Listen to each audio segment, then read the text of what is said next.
Good evening दोस्तों आप सभी के लिए।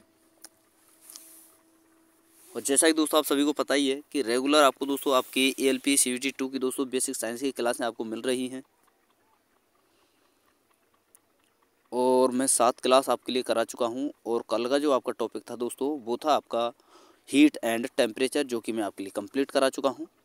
यानी उससे रिलेटेड जितनी भी आपकी थ्योरी बनती थी वो सारी थ्योरी मैं करा चुका हूँ। आज जो आपका टॉपिक है वो है दोस्तों ऑक्यूपेशनल सेफ्टी, यानी पेशागत यानी सुरक्षा। जो ये होता है दोस्तों क्या, जैसे कि हम कोई कार्य करते हैं कहीं कारखाने में या कहीं पे भी किसी प्रकार का कार्य करते हो, उस जैसे बिजली का कार्य करते हैं या कोई अन्य कार्य करते हैं, तो उसकी सुरक्षा के लिए दोस्तों कार्य करते समय मशीनों पर कार्य करते हैं।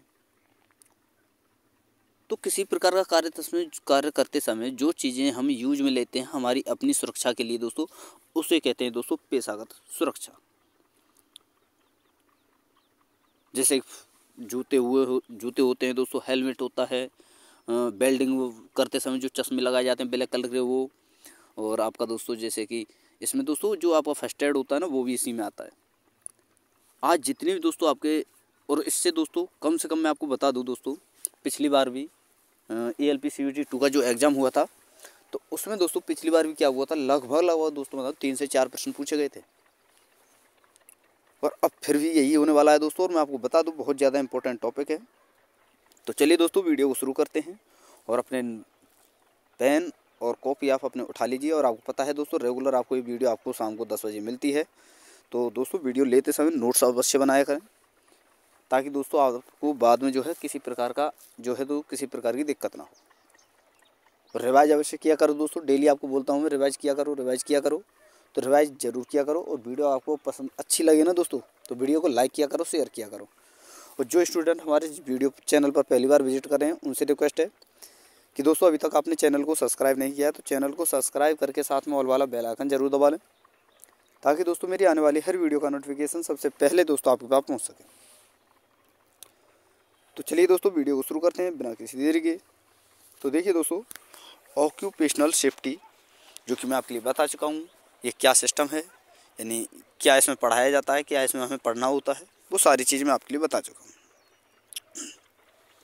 तो देखिए दोस्तों, ऑक्यूपेशनल सेफ्टी जो औजार होते हैं, जो दोस्तों हमारा सुरक्षागत सामान होता है, तो जो वो जिस हिसाब से आता है दोस्तों, उस पूरे सामान के जो एक तरह से हम मान लीजिए जैसे कि सॉरी दोस्तों, मान लीजिए हम कोई सामान लाए, जैसे पूरा सामान जो होता है ना, जैसे ये हेलमेट भी, हेड, फुट, और ये आपके शूज,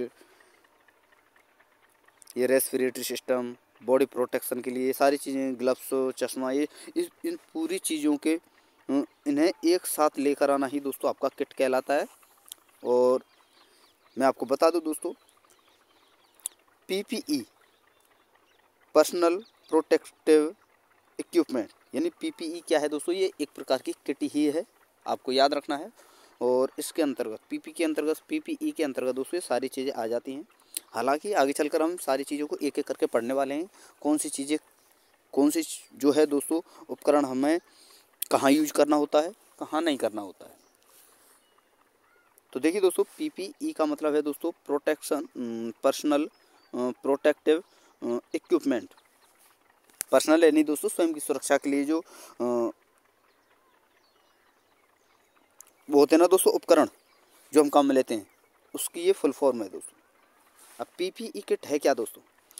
PPE किट का उपयोग गंभीर कार्यस्थलों व जोखिम बीमारियों को कम करने के लिए पहना जाता है, जो रासायनिक, रेडियोलॉजिकल, भौतिक, विद्युत, यांत्रिक एवं अन्य कार्यस्थलों पर खतरे के कारण हो सकते हैं। यानी PPE किट में जो ये चीज़ें दिख रही हैं दोस्तों, ये सारी चीज़ें कहाँ यूज करते हैं?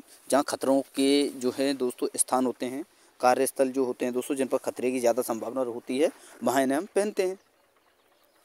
और दोस्तों आप देख रहे होंगे कितनी अच्छी तरीके से दोस्तों मैंने ये सारी चीज़ें बनाई हुई हैं, ताकि आपको बाद में किसी प्रकार की दिक्कत ना हो। अगर आपसे नाम ना देकर दोस्तों, अगर आपसे जैसे कि मान लीजिए एक फ़ोटो दे दी हुई होती है, और जैसे इसका ये फ़ोटो है दोस्तों हेड प्रोटेक्शन का, और ये इस प्रकार आपको दे दिया तो आप पहचान सकते हो हाँ भाई दोस्तों ये हेड प्रोटेक्शन का जो है एक तरह से सिंबल है।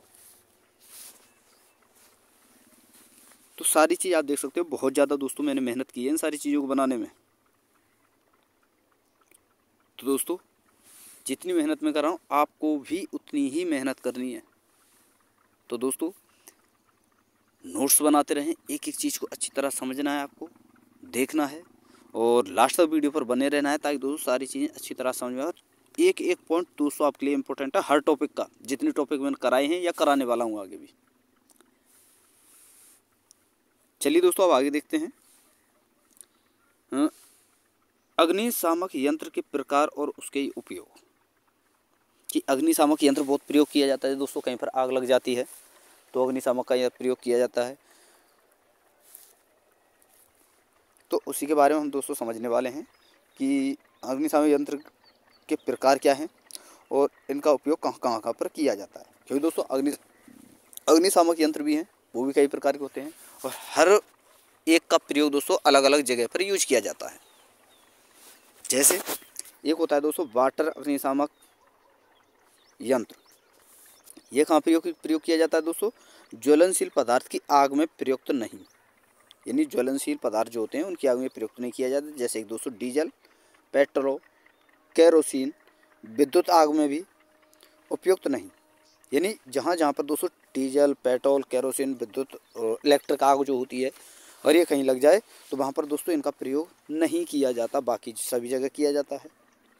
एक होता है दोस्तों अग्निशामक CO2 यंत्र, ये कहाँ पर प्रयोग होता है दोस्तों, कहाँ पर नहीं होता, यानी दोस्तों ज्वलनशील पदार्थों की आग बुझाने में उपयुक्त होता है, जबकि लकड़ी, कागज़, टेक्सटाइल की आग बुझाने में उपयुक्त नहीं होता है और धातु तार की आग बुझाने में भी इसका उपयोग नहीं किया जाता है। खाली कहाँ किया जाता है दोस्तों, केवल ज्वलनशील पदार्थ जो होते हैं उनकी आग बुझाने में।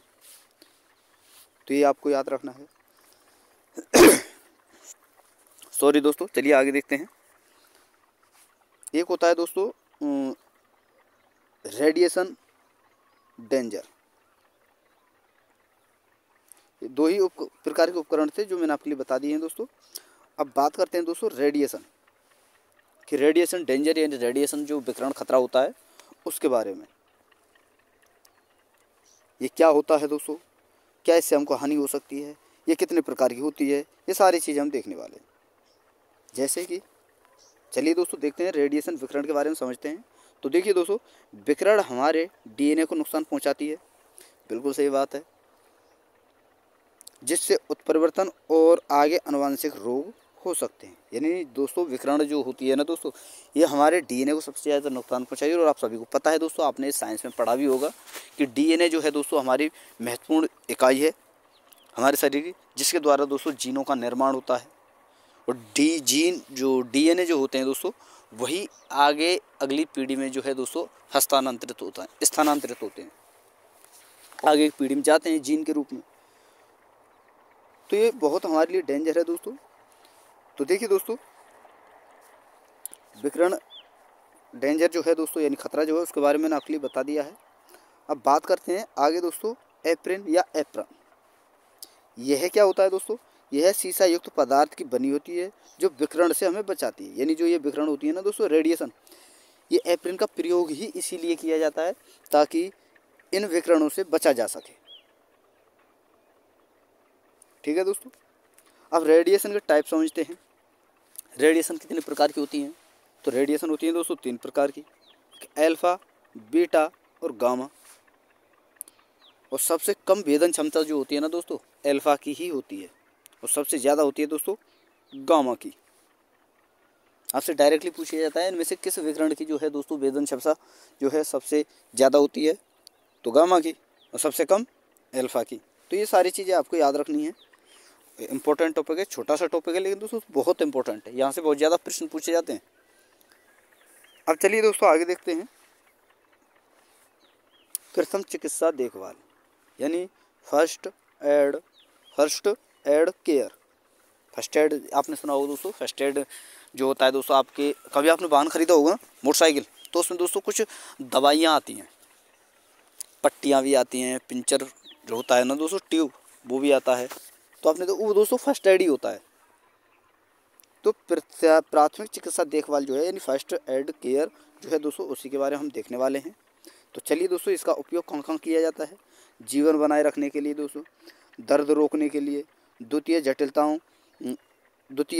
जटिलताओं को रोकने के लिए, तेज़ी से रिकवरी को बढ़ावा देने के लिए, और आगे के चिकित्सा उपचार के लिए तैयार करना। ये सारे उपयोग जो हैं दोस्तों इसके होते हैं, ये आपको याद रखने हैं। अब चलिए दोस्तों आगे देखते हैं। और फर्स्ट एड में जो चीज़ें उपयोग की जाती हैं यानी जो जो दवाइयाँ उपयोग की जाती हैं वो भी हम देख लेते हैं।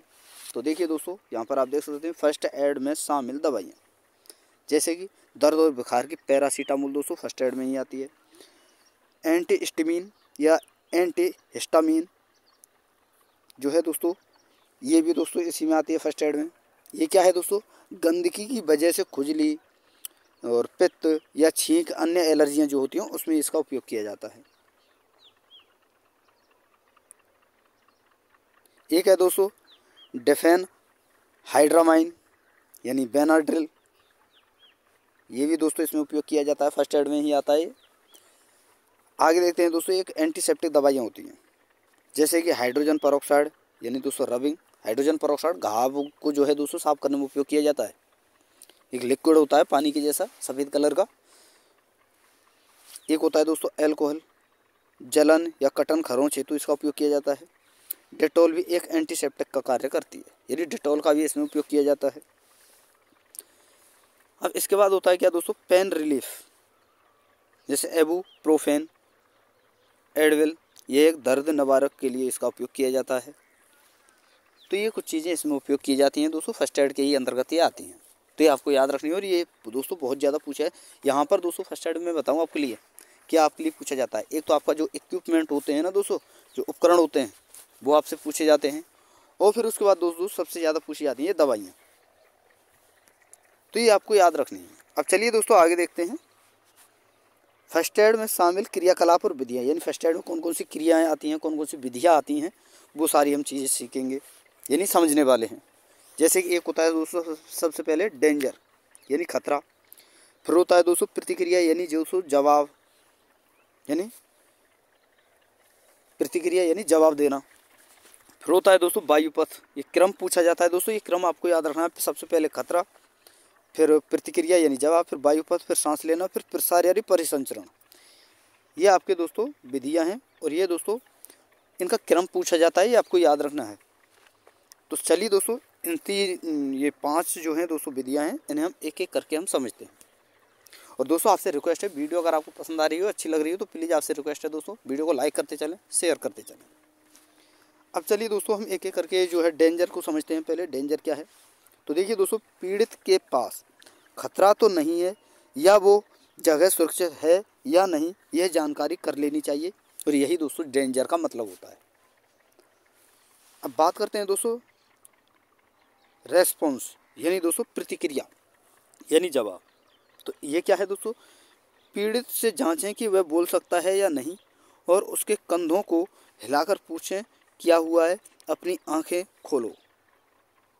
इस प्रकार की चीज़ें पूछनी होती हैं, यही दोस्तों रेस्पॉन्स होता है, यानी क्या हुआ है, जवाब दे रहा है या नहीं दे रहा है, ताकि उसकी हालत के बारे में उससे पूछा जा सके। आगे है दोस्तों आपका, देखिए ये रहा एयरवे। अब एयरवे के बारे में मैंने आपके लिए बता ही दिया है। देखिए हिंदी में मैंने यहाँ पे लिखा हुआ वायुपथ, ब्रीदिंग यानी सांस लेना, सर्कुलेशन यानी प्रसार या परिसंचरण। तो चलिए दोस्तों देखते हैं कि एयरवे यानी वायुपथ क्या होता है। पीड़ित के बारे में जांचना है कि वह सांस ले रहा है या नहीं,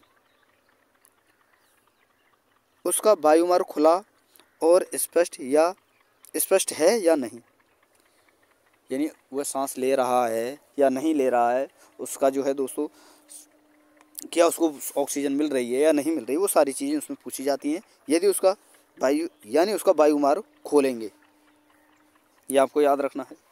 एक होता है दोस्तों ब्रीदिंग। तो ब्रीदिंग क्या होता है दोस्तों, सांस लेना। जब आपको देखना है कि बायोमार खुलने के बाद वह सांस ले रहा है या नहीं। अगर नहीं ले रहा है तो CPR करेंगे। CPR क्या है दोस्तों? CPR दोस्तों एक विधि है, छाती को कंप्रेशन करना होता है दोस्तों। CPR में जो छाती को दबाया जाता है बार बार में, ताकि वो अच्छी तरह सांस ले सके, जो ऑक्सीजन है उसके फेफड़ों के अंदर जा सके, ताकि वो सांस ले सके। ये होता है दोस्तों CPR। फिर होता है दोस्तों सर्कुलेशन। CPR के बाद वो सांस ले रहा है तो रक्तस्राव के किसी भी लक्षण के लिए देखें और जांचें। ये होता है दोस्तों सर्कुलेशन, यानी रक्तस्राव अच्छी तरह से हो रहा है, सर्कुलेशन हर हो रहा है या नहीं हो रहा, ब्लड की जो मांसपेशियां हैं यानी नसें जो हैं दोस्तों उनमें चाल है या नहीं, वो सारी चीज़ें इसमें देखनी होती है। तो दोस्तों ये विधियां जो हैं बहुत इंपॉर्टेंट हैं, आपको याद रखनी है और इनका क्रम भी पूछा जाता है। अब चलिए दोस्तों बात करते हैं आगे मोच यानी स्प्रेन यानी फर्स्ट एड।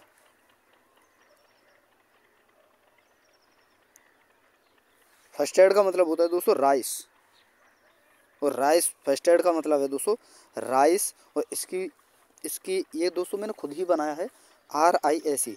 राइस एक जो है दोस्तों तकनीक है, इसी में आती है। और इसका दोस्तों आपको याद रखना है कि राइस का मतलब क्या क्या है। R से मतलब है दोस्तों रेस्ट में रखना, यानी कोई व्यक्ति है पहले उसे रेस्ट में रखना। आई से मतलब है दोस्तों आइस लगाना, और मोच की जगह जिससे सूजन ना आए।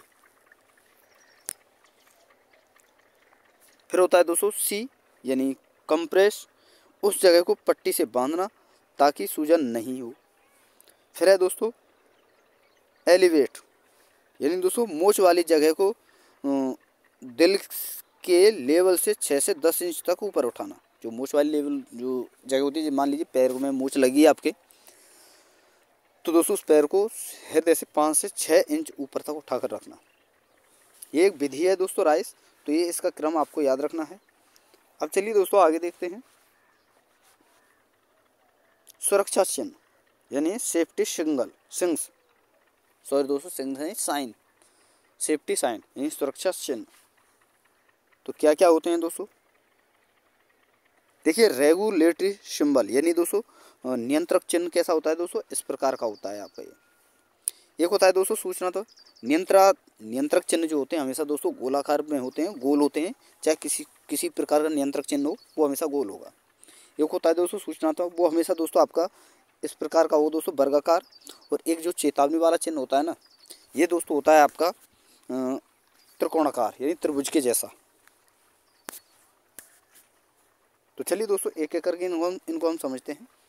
जैसे कि दोस्तों ये है आपका फर्स्ट, ये गोल रंग का है, तो ये क्या होता है दोस्तों इसका, ये हरे रंग का होता है।